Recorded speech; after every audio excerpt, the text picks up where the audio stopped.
Now, the Ghana Police Service is in a closed-door high-level meeting with political parties to deliberate on election-related violence and preparations for the upcoming parliamentary by-election in the Akwatia constituency.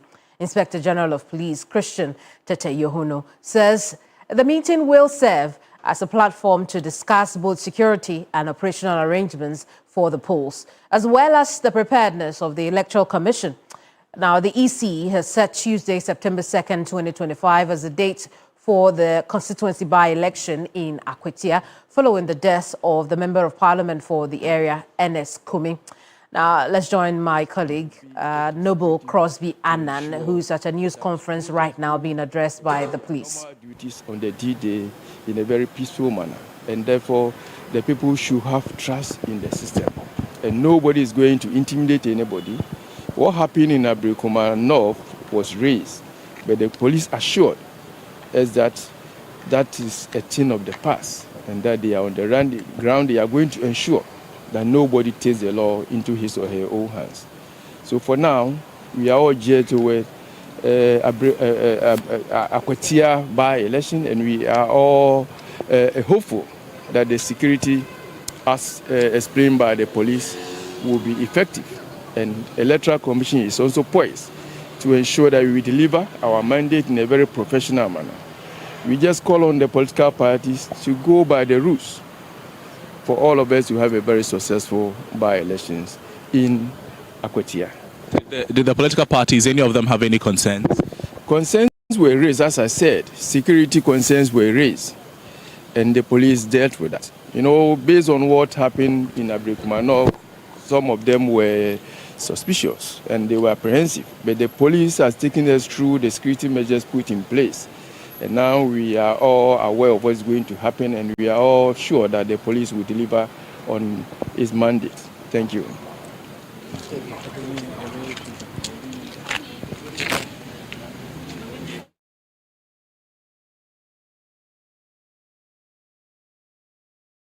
Well, we just heard from the Electoral Commission on their preparedness for the by-election on September 2nd in the Akwatia constituency. Shortly, we should connect with Noble Crosby and hear a bit more from the perspective of the police. Remember, we've been telling you that the IGP has been engaging political party reps alongside the Electoral Commission towards that by-election on September 2nd. We can now take a listen to IGP Christian Yohuno.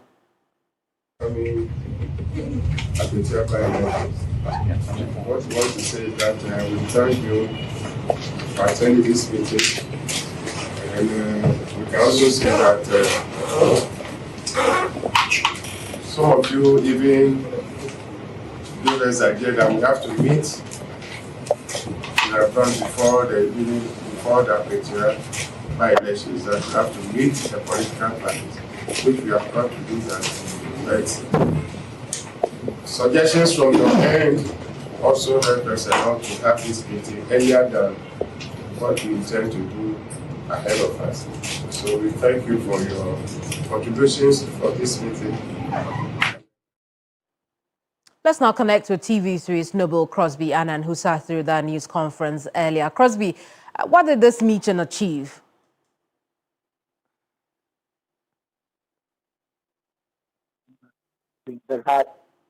Meeting that had the Ghana Police Service present, the Electoral Commission present, as well as the political parties who will be involved in the Akwatia by-election. Now, we understand that 4 contestants will be wanting to go to Parliament on various tickets in the Akwatia parliamentary by-elections that would be happening. This was a meeting that was called on by the IGP. The Electoral Commission was there, and the intention of this meeting was to discuss operational logistics, operational concerns, security concerns for this Akwatia by-election, coming on the back of some of the challenges, some of the issues that came up in the Ablekuma North election rerun in some particular polling stations. So both parties, particularly the NPP and the NDC, they wanted some levels of assurances. They wanted to communicate their concerns coming from the Ablekuma North by-election to the police service and the Electoral Commission, so that the Electoral Commission and the police service, as well as the other stakeholders, will be able to see through a peaceful, credible election that will not see some of the scuffles, some of the fights that occurred in the Ablekuma North by constituency rerun. So essentially the meeting has ended, and the Director of Elections of the Electoral Commission is telling us that some concerns were raised by the political parties. Mind you, it was a closed-door meeting. Some concerns were raised by the political parties concerning matters of security, but the police service have been able to assure them of their preparedness and their readiness to ensure proper security, adequate security in the Akwatia by-elections. The parties, we understand, they are confident now in the political structure and the security architecture for the Akwatia by-elections that would be happening. So the NPP will be contesting, the NDC will be contesting, the LPG will also be contesting, and then a political party known as the APP, they will also be contesting this Akwatia parliamentary by-election, Keminni. Crosby, thank you for the report. And Crosby Anand there with the latest on the Akwatia by-election. No longer a two-horse race between the NPP and the NDC, but 4 political parties have thrown their hat in the ring for the by-election there. And he's gone through with the NDC, the NPP, the APP, and the LPG. We can now turn attention to other stories. And we're heading straight to Parliament, where the Public Accounts Committee is looking into the audited account of some agencies under the Ministry of Communications and Digitalization. The Auditor General, we are told, has cited the Cybersecurity Authority for making payments totaling some 31,263 cedis to 2 former officers who had resigned from the agency. Let's cross over right now for a bit more details. And we'll connect with my colleague Christian Yale as well, who is stationed in Parliament and monitoring the proceedings for us. It's been heated exchanges at some point, but let's connect with Christian right now. Here at Parliament, where the Public Accounts Committee has started interrogating some figures as contained in the Auditor General's 2024 report concerning various ministries, departments and agencies under government, the various government institutions. And so today the sitting began with a consideration of a number of agencies under the Ministry of Communications, Digital Technology and Innovations. But before then, there was an interesting revelation or issue that came up concerning the one to chair the sitting. You know, the chairperson of the Public Accounts Committee is Abinose Asari, and she noted that because she served in the previous administration, or she served in the previous government, she is unable to preside over proceedings or the sittings of the Public Accounts Committee, for which reason she has recused herself from the consideration of all the 2024 Auditor General report concerning all the various MDAs until further notice. What it means is that, at least for the 2024 report, she's not going to preside, but her ranking, the ranking member in the person of Samuel Atamios, is the one who is going to preside over the sitting for the consideration of the Auditor General's 2024 report concerning the various MDAs and ministries. As such, we had the National Information Technology Agency, NITA, appearing first before the committee. I can report to you that a number of issues came up concerning a contract that NITA signed with Smart Infraco, which raised some concerns. The Auditor General in its report had raised an issue about an amount of $6.7 million payment which was made to Smart Infraco, which amount has not been accounted for. And when that question was posed, the acting director of the Ministry of the Communications was unable to answer to how that amount was, charged or paid to Smart Infraco. He makes a point that he was not privy to discussions as of the time concerning that contract. And so NITA failed to provide relevant document to support that payment of the $6.7 million to Smart Infraco, which was one of the issues that came up. We also know, as a matter of fact, that NITA again was cited for same contract with Smart Infraco, where an amount of about 10.1 million Ghana cedis was generated in 2021, yet NITA failed, or Smart Infraco failed to remit an amount of 3.8 million cedis, for which reason Auditor General was making a demand for the remainder of that amount to be paid. That is also not settled yet. But apart from NITA, we also know that the Cybersecurity Authority also appeared before the Public Accounts Committee. Well, we know that the Auditor General has cited the authority for making payment to the tune of some 31,000 Ghana cedis to two former appointees who were serving under the authority. And at the time, the understanding is that they had resigned from their role. And so the question of ghost names and how such an amount was paid to those two former appointees came up as well. And yet again, the Cybersecurity Authority could not answer to that. The Acting Director General, Divine Egbeta, said the payment was made by the Controller and Accountant General's Department, and so he was unable to answer to that. I can tell you that as it stands right now, the Public Accounts Committee has suspended sitting to 2 p.m. But before it did that, we know the Ministry of Lands and Natural Resources also appeared before the committee to answer some questions from the report of the Auditor General. What we know is that per the details that we have received, the Auditor General has cited the ministry for non-deduction of rent, which is amounting to the tune of some 59,000 Ghana cedis from 6 employees who were residing in staff bungalows in Adenta. But the understanding that we got from the Acting Chief Director of the Ministry of Lands and Natural Resources indicates that the ministry has been able to more or less retrieve a part of the amount, which is about some 43,000 Ghana cedis from the quoted amount. And so the charge, therefore, is that the ministry should be able to recoup the remainder of the quoted amount as maintained or as contained in the Auditor General's report. And so that is the update so far from the PAC sitting here in Parliament. What we know is that there are other agencies, other departments that are going to show up subsequently at 2 p.m. when sitting does resume here in the committees room 1 and 2. But the interesting bit, like I indicated earlier, is the conflict of interest issue that was raised by the chairperson, Abinoseya, for which reason she has recused herself to allow the ranking to take over. So it is expected that if anything at all, then it is only from 2026 that she is able to preside over sitting to properly scrutinize, so to speak, the government of the day for the various infractions that would be identified by the Auditor General thereof. Back to you in studios.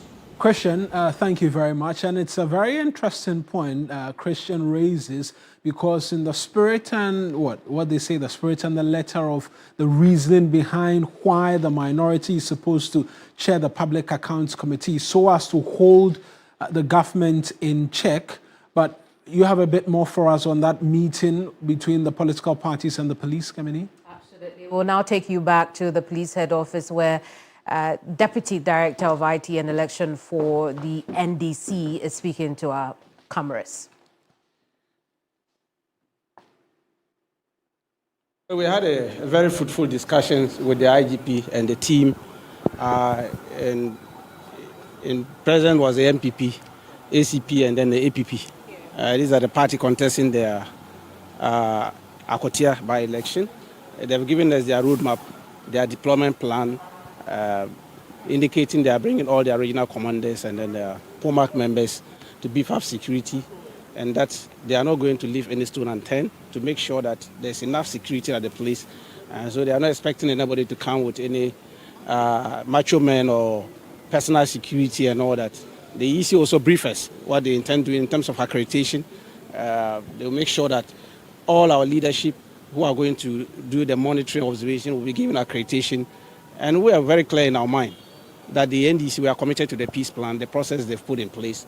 But we are mindful of the activity of our opponent who will come in there with dangerous weapons. You remember what happened at Electoral that triggered all this problem. And then yes, I mean, there was a pepper spray. I mean, one of their leaders, our commission, had pepper spray in her back. She came to the place and was asking an necessary question. To the extent she was spraying that one, even to officers of the police as well as the EC officials. I mean, all this thing caused the problem at that polling stations. So we're telling them they need to beef up security and make sure that the fact that you are a former minister or a former MP or a MP, if you don't have accreditation, you have no business at the polling stations. And I also made the EC to make sure that they post the results at the end of the collation in each of the polling stations, because it's a requirement under Regulation 39(3)(c) that at the end of the collation they need to put one there, so that if there's anything, we can rely on that one too. The EC said yes, and they're also saying that we should make sure that our supporters don't tamper with those things when they put it out there. I mean, so we're clear in our mind. The police have given it all the assurance, but they were also worried about some arrests that are from this and our current Deputy General Secretary made a statement that former appointees will be arrested at Akwatia. They raised it there, and we're surprised. Why should they bring it to this place? Because our Deputy General Secretary didn't say the police will arrest. He said they will be arrested. And there are other agencies. No, there are other agencies. It's not the only official authority. There are others. And I'm saying that if you are a fugitive, and then you should be worried about it. If you are not a fugitive, why should you be worried with a statement of that nature? But as we speak, we don't know of any. And so hold on, wait and see whether the people will be picked or not. If you know you have done something against the law, and they are looking for you and they're not getting you, if you avail yourself over there, they will arrest you. There are other agencies who have the power of arrest. And they don't necessarily need. I have my two lawyers flank me here. I'm not a lawyer. These are two senior lawyers. And they've made me to believe that even citizens can arrest and hand over to the police. Are not true. If they find out that you are committing a crime, and then at that point there are no police around there, citizens can arrest. And also if you say that it is only police who have the power to arrest, then citizens should fold their arms. Other agencies will also have that power. And so he made a statement, and he didn't point out to the agency which is supposed to arrest. And we still stand by it that those that the agencies are looking for, other allied agencies, they've invited them, some have run away, they can't get them, they are hiding. When they appear there, they will trigger the arrest, other citizens will arrest them, or the agencies will come in and pick them up from the place. That one there is within the law. They are not violating any law. My lawyers have made me to believe this, and I believe so.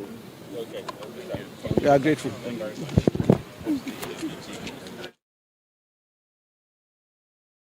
Well, Rashid Tanko Computer there. He's Deputy Director of IT and Elections for the NDC, speaking to our cameras post that meeting with the Electoral Commission and the police service as well.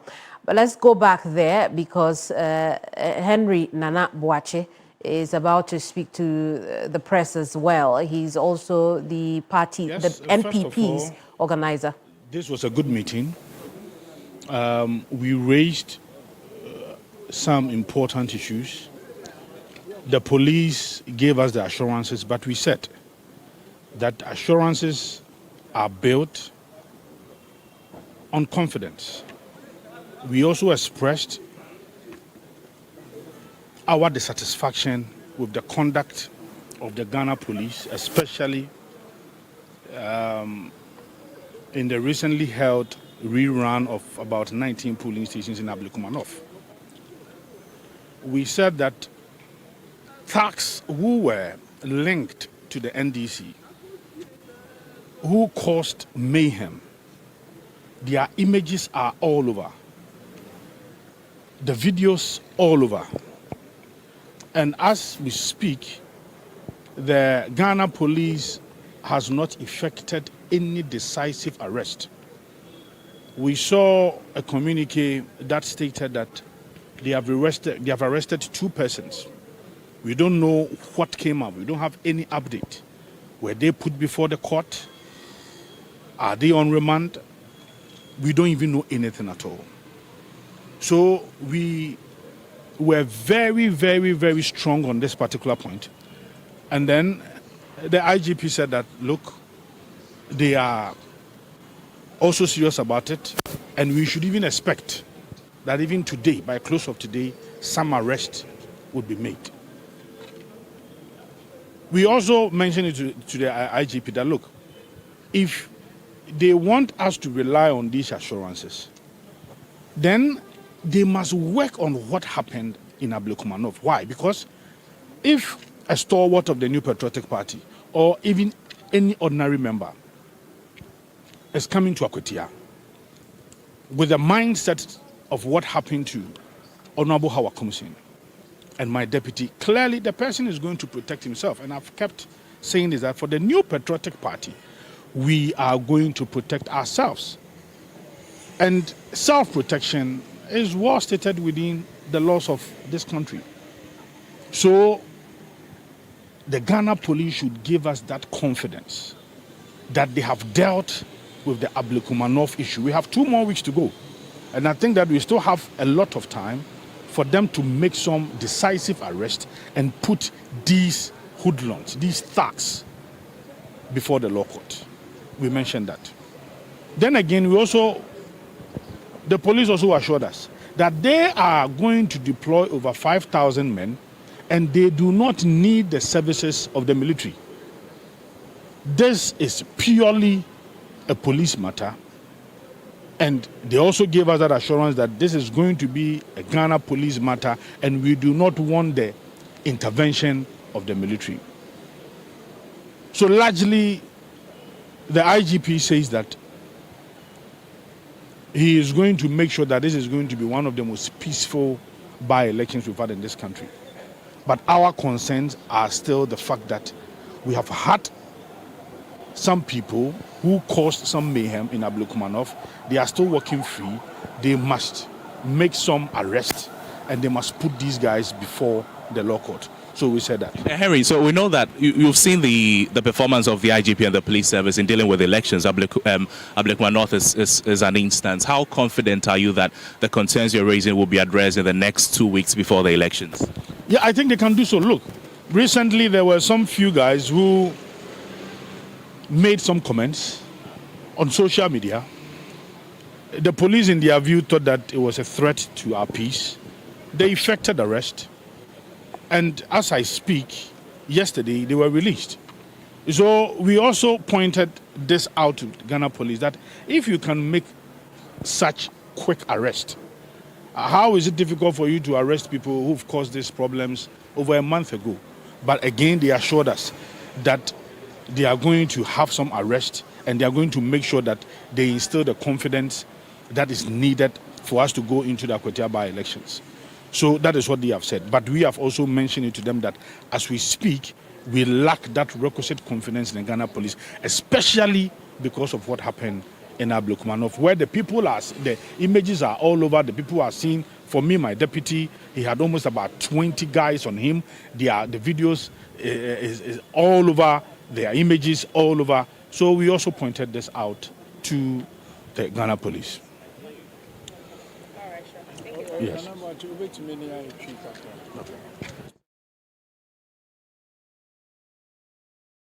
Of the NPP speaking with us there, but earlier was the Deputy Director of Elections and IT for the NDC, and I'm talking about Rashid Tanko Computer. But we also had conversations and engagements with the Electoral Commission, the Director of Electoral Service, before the political party spoke with us. And Benjamin Banobio is telling us that they are very prepared and very ready. In fact, for the printing of the ballot papers for the Akwatia by-elections, which is coming in the next few weeks, the printing of the ballot papers will begin tomorrow.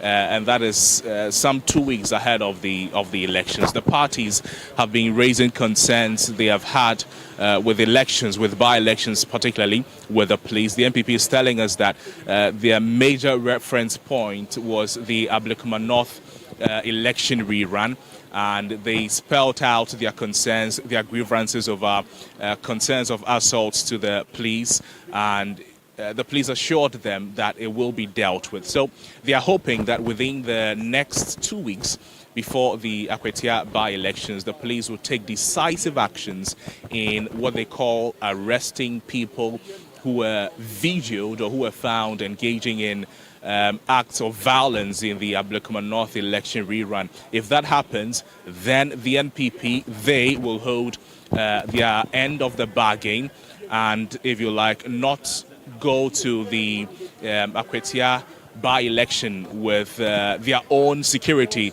as the party. Nanabachi, please say it here. Yes. There was an issue about this arrest of some MPP people. Look, let me say that nobody can arrest him. If you want to invite somebody, you can invite a person. If you want to arrest a person, you can. Nobody can arrest anybody. If they want peace, if they want everything to be smooth, Akwatia is not grounds for Mustafa's unnecessary comment. Is Mustafa an arresting authority?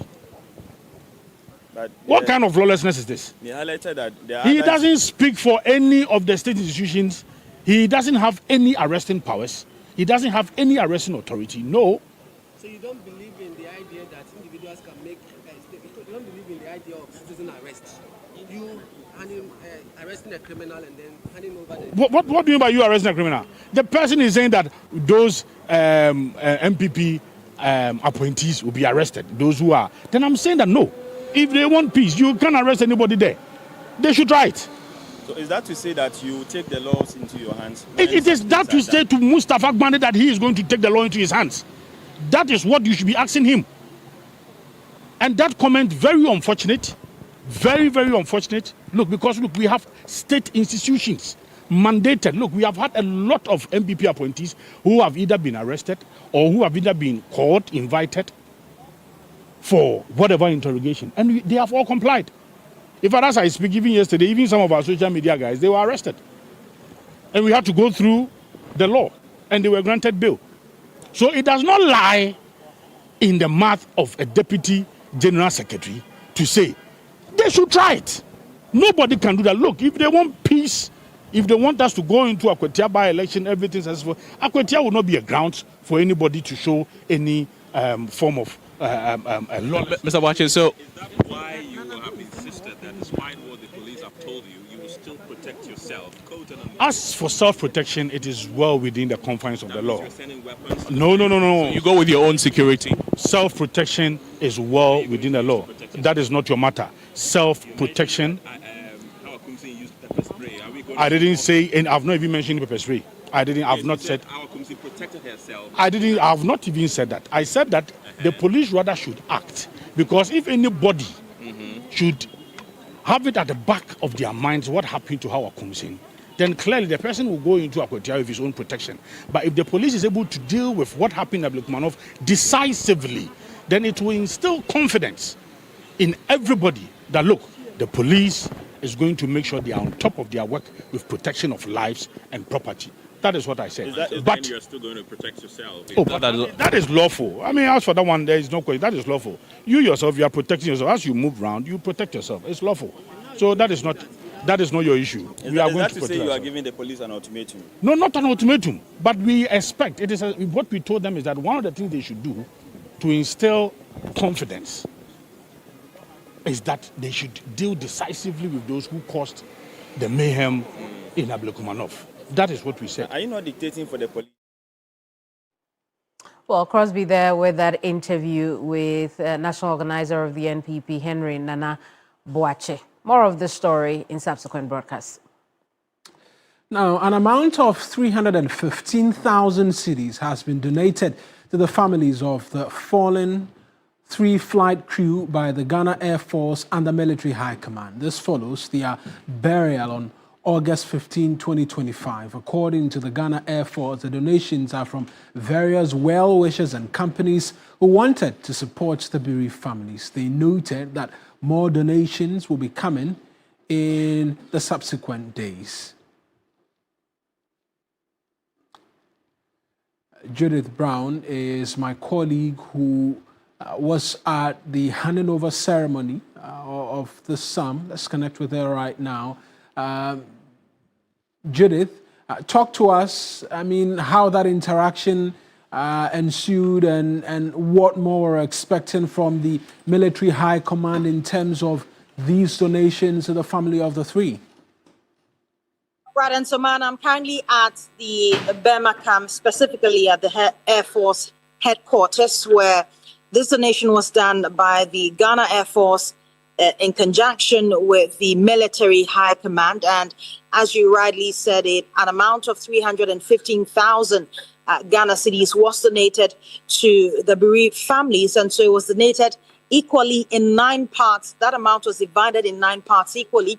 And so a part going to the spouses of the bereaved, another part going to the families and the extended families as well. And so this was the amount that was given to them. According to the Ghana Air Force, this amount is from well-wishers as well as some companies who wanted to donate to these families. But of course, when the Chief of Defense Staff here at the military high command was sharing his condolences with the families, he explained that this is a time for the institution to think and also create a child care support fund for situations like this. And so he says, of course, this situation was unexpected. It's hard hit. It's hit the families hard, I mean.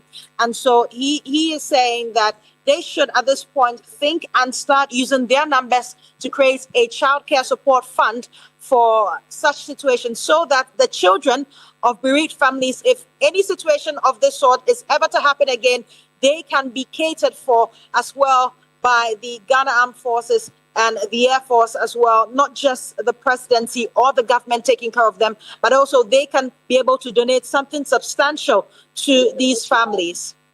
Just briefly, was there a mention as well of updates in relation to investigations into the incident? We know the government has said investigations are underway, amongst many other things.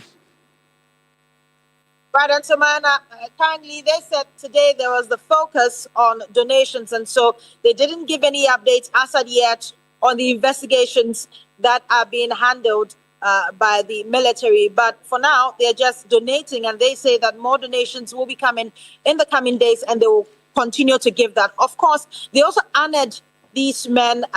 You know that the president had mentioned that they had been promoted.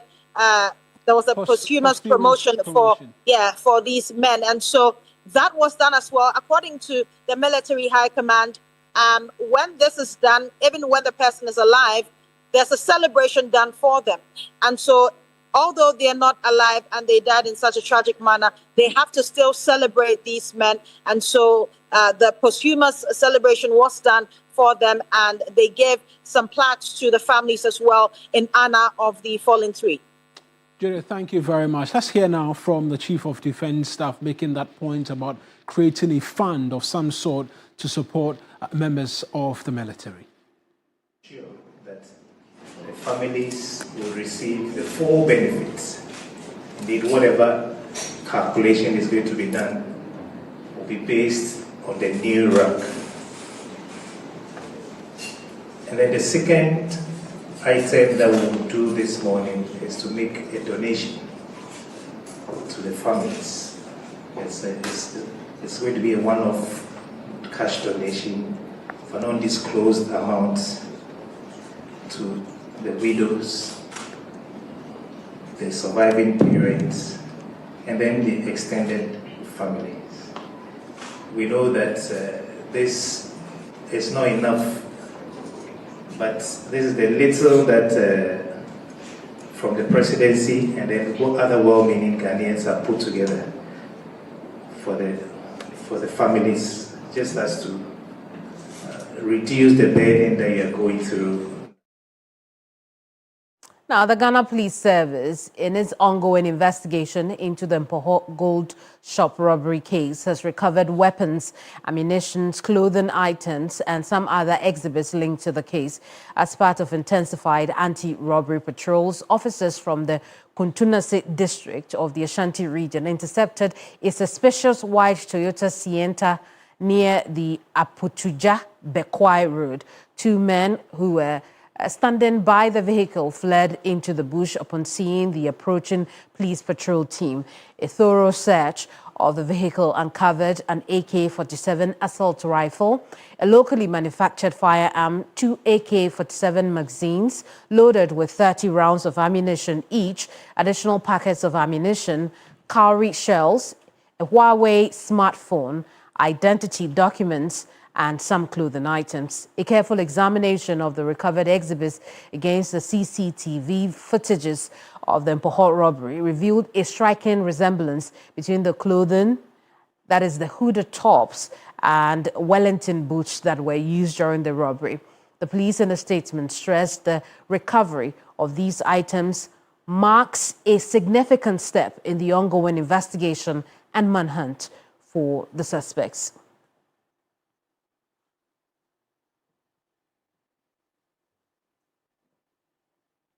It's still News Central here on TV3, still up ahead on the program.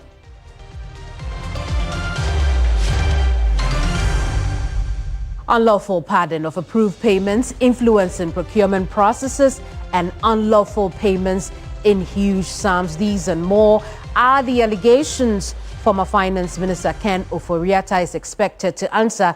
More of that when we return here on News Central.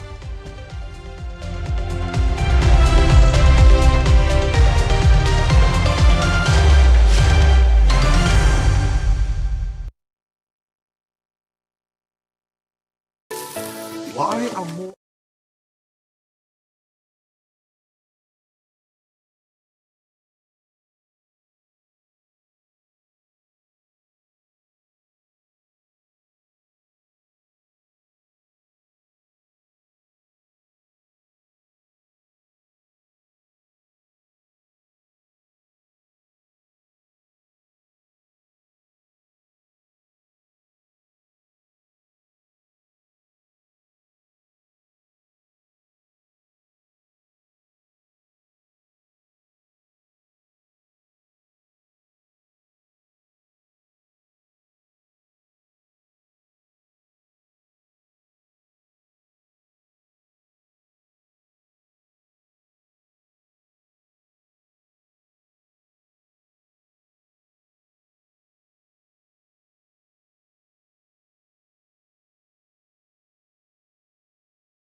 You know, the president has been journeying to Japan and Singapore. Kamala Kluche is there. But first, the president, we know, is participating in the 9th Tokyo International Conference on African Development, scheduled to take place in Yokohama from the 20th of August to the 22nd. The president, we understand, touched down in Tokyo aboard an Emirates flight EK318. And that's because there's been a lot of storm brewing about the means of transport the president used on this latest trip. Kamala Kluche is our presidential affairs correspondent. Let's touch base with him right now and get details of that. And Kamala, we'll first off want to get an understanding as to what the flight the president used because of the controversy. You, as well, are in Japan. Can you talk us through the means of transport of the president on this latest trip?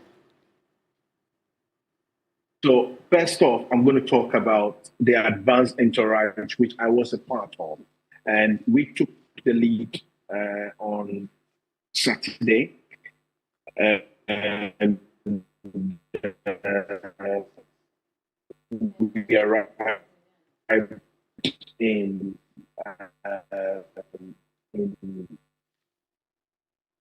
Japan, of which I was a part of, from Accra to Japan. We went through Turkey and then we got to Japan. The president went on a commercial flight from Accra to Dubai and then arrived in Tokyo this afternoon, which we have reported widely. And he went on a commercial flight together with his entourage. None of the people the president traveled with went on a charter flight or on what has been reported and circulated on social media as a private jet. No, if you know the distance from Accra through to Japan, I mean, as I speak with you now, it's 9:45 p.m. The journey we covered from even Turkey to Yokohama, where we are, I mean, took us well over 12 hours.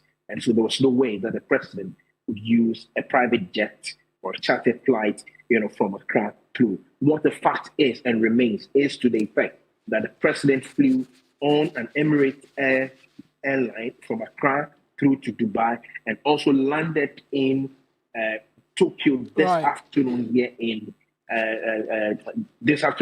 Japan on the Emirates flight EK318. Right, just quickly, with that clarified, we're expecting the president to be a part of that conference from tomorrow. The big question, what will be of interest to the Ghanaian people in this latest travel by the president? Well, Ghana is expected to use the Ticket 9 as an opportunity to deepen trade relations with Japan and leverage the platform to attract further investment into key sectors such as energy, manufacturing, and agriculture. Now, the outcome of TICAD, we are aware, is projected to shape Africa-Japan cooperation for the next 3 years and to provide a renewed momentum towards achieving the African Union's 2063 agenda and the United Nations Sustainable Goals, that's the SDGs. That also informed the people who are on the entourage of the president.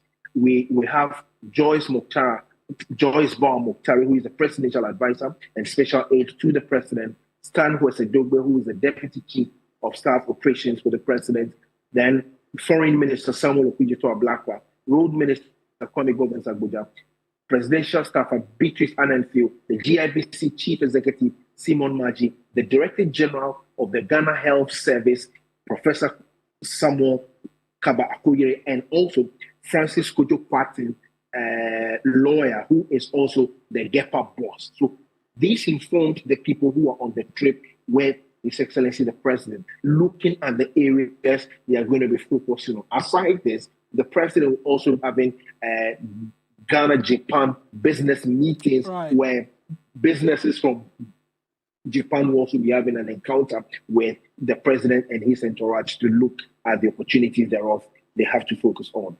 Komla, thank you very much. That's Komla Kluche's our presidential affairs correspondent speaking to us there. And we're moving away from that and bringing you some other stories because unlawful pattern of approved payment, influencing procurement process, and unlawful payment in huge sums. These and more are the allegations Former Finance Minister Ken Ofori-Atta is expected to answer to as OSP continues his pursuit and extradition into the country. The OSP has for the first time revealed details of Mr. Ofori-Atta's involvement in ongoing corruption cases it is looking into. The former finance minister has been declared wanted, and as we know, with ongoing extradition efforts underway for his return. This afternoon, let's walk you through some of the details as has been provided by the Office of the Special Prosecutor as having seen or having had the former finance minister engaged in reason for which he is now a subject of keen interest. The first is directly influencing the procurement to obtain unfair advantage for SML in the revenue assurance contract in the downstream petroleum sector, the upstream petroleum production, and then the minerals and metals resources value chain. If you remember that SML investigations by the Fourth Estate and the subsequent report by KPMG, we know that the downstream petroleum sector agreement continues to be in force, and there are conversations as to whether or not really that has been abrogated. We know the president, based upon the KPMG report, saw to the halting of the upstream and then the minerals and resources value chain contract. But yet again, this is one of the many things that the OSP is looking into, reason for which Mr. Ofori-Atta is a subject of interest. Also, we know that he was directly influencing, according to the OSP, the procurement to obtain unfair advantage in contracts and materials for the National Cathedral Project of Ghana and unlawfully approving payments for such contractors. Also, there is the unlawful pattern of approved payment in respect of a termination of a distribution, loss reduction, and associated network improvement project contract between ECG and BXC, that as well. Then there is unlawful approving of payment out of the tax refund account of the GRA, and then unlawfully approving payments in contract awarded to Service Ghana Auto Group Limited. That's in relation to the ambulance purchase saga, as we've come to know it.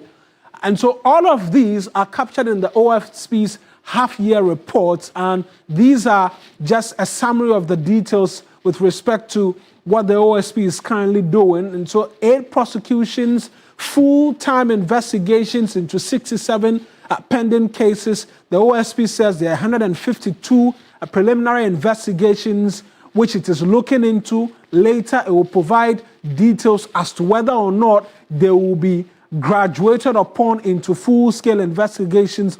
They've had 7 convictions, and currently there are some 23 persons standing trial as contained in the half-year report of the special prosecutor. There's a bit more stories that Keminni will bring to you right now. Absolutely. Now, government has set up a committee to investigate the alleged assault of a health worker at the Ridge Hospital. A viral video which captured a clash between a relative of an accident victim and health workers at the hospital's emergency department over alleged delays during care has sparked public concern. The incident has since been condemned by the Ministry of Health. The Sector Minister, Minta Akando, assured of thorough investigation to unravel the facts of the matter for an action to be taken. The committee is to present a report in 7 days for action, according to the Health Minister. He spoke to the media on the sidelines of a visit by officials from the German government.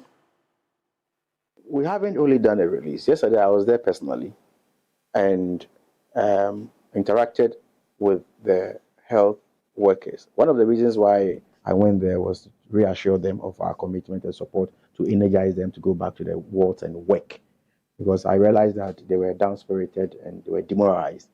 And so I had to quickly go there and then encourage them to do more, to work more, and assure them of a thorough investigation into the matter. So after my visit, we have constituted a committee to investigate the matter within a week, and then the law takes its own course. Yeah. Away from health, danger looms along a section of the Tema-Accra rail line where heavy encroachment by private and corporate entities is posing significant risks. A bridge beneath the railway is heavily obstructed, struggling to manage the flow of water. Now, this blockage has raised fears that the bridge could collapse, potentially endangering the rail line, which remains in active use. The Minister for Transport, Joseph Bukari-Nikpe, accompanied by officials from the Tema West Assembly, visited the site to assess the extent of the encroachment. Speaking to TV3, the minister stated that all structures built within the right-of-way of the rail line be demolished. He added that government will work to ensure the lands being encroached upon are titled. Well, like I earlier on said, we as a ministry during the weekend saw on social media a post that was circulating, showcasing the dangers that were here, where we are standing there under. And apparently we have realized that the construction of this church and the construction of a drain train, by Bonavista, the drain constructed by Bonavista is part of the problem that keeps a build-up of water underneath here. And because the water cannot flow, it is circulating under and eroding the under of the bridge we are standing on top. And so the under of the bridge is now some vacuum there, and we are afraid that one day the bridge might give in and collapse. This rail line is operating on a daily basis, and it carries goods, passengers and goods. So we are responding to that call and getting to find solutions to stop it. Like I said, we are inviting the church, we are inviting Bonavista, we are inviting other people up there tomorrow at 10 o'clock in our offices to discuss how we will all put a stop to the kind of construction and the works that has been created here.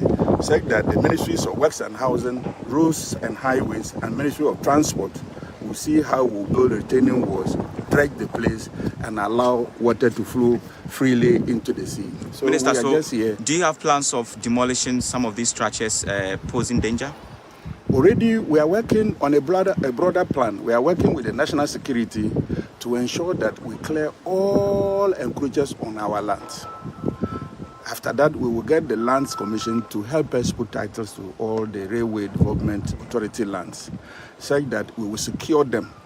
We are envisaging to expand or create the inner light rail systems for our people. If we do not have the land, we will not be able to embark on such projects. So the plan is that we will work with national security. Whoever has encroached on our land, we will claim it, we will put titles to them, and again, we will create the space for future expansion of our rails. Joseph Bukari-Nikpe is Transport Minister. It's still News Central here. We'll be right back.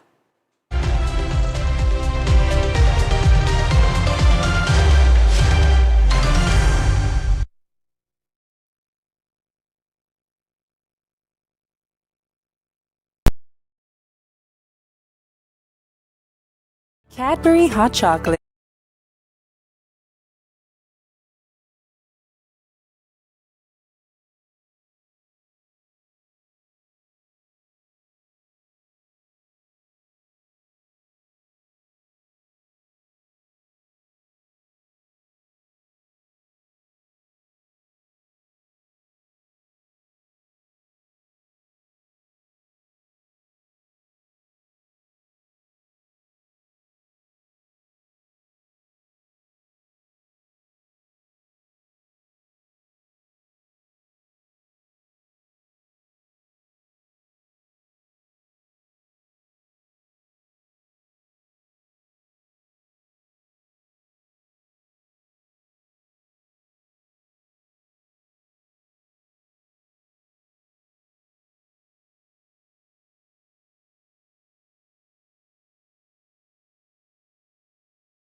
So we're back again tomorrow, God willing, with another exciting edition. I am Mawuena Egbeta. And I am Keminni Amanor. Next is the afternoon show. Bye from us.